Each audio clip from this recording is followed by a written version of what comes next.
Hello everyone, this is Refresh, and I'm here to report on the pre-release for Ravnica Allegiance that I went to. I went to it this past Saturday on January 19th at Emerald Knights, and when I got there, I picked up my pre-release pack, which was an Orzhov pre-release pack, and I felt fine with that. So I opened it up once it was time to build decks, and this is what I saw inside. You get a slipcase for the box, a pretty standard deck box. Now, inside you get a spin down counter, and this was kind of one disappointment in this pack, was that this is basically Dimir colors, black and blue, with an Orzhov symbol. And I kind of was hoping that it would be more this like purple and white color combination, or something that looked more like Orzhov than Dimir. And I think this may either be a mistake or just really bad planning on their part. In addition to the spin down, you also get a bunch of cards and a few other things. So the first thing that you should note is that you get a little guide on how to build a pre-release deck, which, you know, is in pretty much every one of these pre-release packs, as well as a little flavor text that lets you know who the Orzhov are. You have a card divider as well in here. And then you get 5 packs of Ravnica Allegiance, which looks something like this, as well as 1 pack that is just for your guild. And so all the cards in it will fit in your guild. It's randomized, but they all fit in your guild, and you also get at least 1 guild gate and 1 premium promo card from your guild. That's a rare or a mythic, and for mine I got Teysa Karlov. You will also get 1 token that you can use on the backside to play a competitive draft in Magic Arena. And that would look something like this. It tells you, thank you for coming to pre-release. You can use this code to unlock 1 free competitive draft in Ravnica Allegiance in Magic the Gathering Arena. It's admittedly just a little disappointing that it's now a competitive draft instead of a sealed, because, you know, that's half the packs that you would get, but at least you have a little bit more selection out of the packs that you're looking through. So I guess it's not too bad, even if you're just going to be rare drafting or drafting for cards as opposed to drafting for the play. And personally, I find drafting a lot more fun, and sealed on Magic Arena is a little bit clunky because the interface just doesn't support it that well. And then you open 6 packs, and that is everything that you get. And as usual, you'll play a number of matches, depending on the store and the number of people that are going to be playing at that store at the time. This is everything that I opened. As you can see, there are a ton of black cards here, and a surprisingly not high amount of white cards, given the fact that I had the guild pack that was primarily supposed to be Orzhov. But that's how it works sometimes. As you can see, there are a ton of Orzhov cards here. I got a lot of fixing for Azorius and Rakdos, both of which are colors that actually work well with Orzhov as splashes. I pretty much ignored the Gruul and the Simic because these won't really work well as splashes off of Orzhov, and I got a lot of removal. I got probably 8 pieces of removal within Orzhov colors, and I got a lot of fixing in Orzhov, so splashing was something that I was definitely going to consider if there was anything worth splashing. Now, my red pool was very small, and I didn't really get any bombs in any sort of way. I did get some removal in red, but I had so much removal in black and white and in Orzhov that I didn't really feel any need to go into red at all. So I kind of ignored red, I ignored green, and that left me with Azorius black, white, and blue as the way to play the game. Especially with 3 pieces of fixing for blue, I really could look at possibilities in blue. Now my rares would also determine what I was doing. 2 of my rares were unfortunately in Simic, and so I had Prime Speaker Vanfar and Simic Ascendancy. And I wasn't going to play Simic because I didn't have any fixing for Simic, and Orzhov was just too strong, obviously. My other rares were Teysa Karlov, which was my promo. I got a Godless Shrine and a Hallowed Fountain, which are shocklands, which are worth money, and so at the very least I actually kind of made back my money with just those 2 shocklands, but they're not especially powerful. The last rare that I got was the Precognitive Perception, which is a 5-mana card draw spell in blue, and that covered all my rares. I didn't really open anything that resembled a bomb. Prime Speaker Vanfar is a mythic rare, but she's actually a mythic rare that I think at best you can use in Constructed, because her ability requires some level of precision and predictability in what your deck is doing in order to be useful. And so without any bombs, I really had to just put together the best deck that I could out of these. Of the 3 colors I was looking at, Orzhov would be the main color, and I would splash blue for whatever really good blue cards that there were. And I didn't have a lot, but I had some options, And so let's go and take a look at the deck that I built. So this is the deck that I ended up building. As you can see, it's a bit of a mid-range curve. It has most of its creatures in the 4 and 5 drop range. That's pretty typical for a sealed deck. I ended up splashing blue with the 2 Azorius Guild Gates and the Hallowed Fountain I opened to put in a Chillbringer and the Azorius Knight Arbiter. Both of these are win conditions along with my Grasping Thrall and then a handful of flyers that are out here. I also used the Blood Mist Infiltrator as a possible win condition as well. I didn't mind having that kind of sacrifice outlet in my deck because I did have the Dead Rebels to get creatures back. And then on the spell side, almost everything is dedicated to removal. I have 6 spells that are removal spells in black and white, and then 2 support spells. Dead Rebels, allowing me to gain a little value off of sacrifice effects with the Blood Mist Infiltrator and Knight of the Last Breath. And then Arrestor's Zeal is a combat trick that can also double as a means of getting a different creature in for the win. And so I felt like this was a pretty good mix. I have 3 lands to cover the blue splash, and then several Guild Gates in black and white as well. And with all that, I think I have a pretty decent deck overall. It's not the most powerful deck. I don't have like true bombs of any sort in this deck, but it's pretty consistent. I have a lot of removal to deal with threats, and that should theoretically get me there if I can just clog up the ground and put down one of my threats to slowly whittle away and win the game. So for match 1, I played against a Simic deck, and in game 1, my opponent kind of got stalled a little because he only had 1 green mana source for a while, and so I managed to get in quite a bit of damage before he found his footing.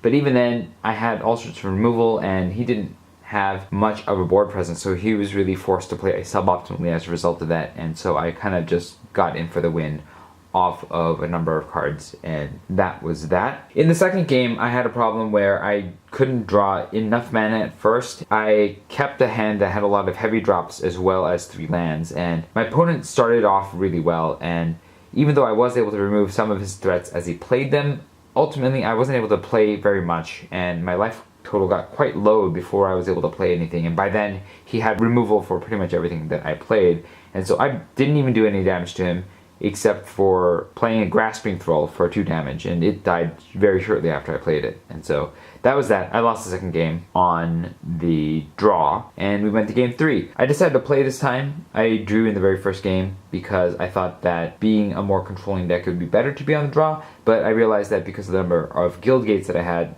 it would actually be better to be on the play. And that actually worked out pretty well for me. In this game, I firmly held the lead, tying up the ground, playing bigger creatures than my opponents, removing anything that was threatening that he had played, and just got there off of flyers and a slightly superior board presence for the win. And that was my very first match, which I won. Going into the second match, I played against another Orzhov player. In the first game, I chose to be on the play, but unfortunately, I only drew a 1-land hand, and that land being a Plains, it was not terribly helpful, and I mulliganed to 6, and then things went a little better from there. Even though my opponent started with 2 lands in their hand and didn't have to mulligan, my opponent got stuck with only 2 mana for several turns, and it was only towards the end of the game that she was able to find the rest of her mana, but by that point, I had a much better board presence and a lot of destruction sent her way in the form of creatures, and so my opponent was never able to stabilize after finding her lands, and that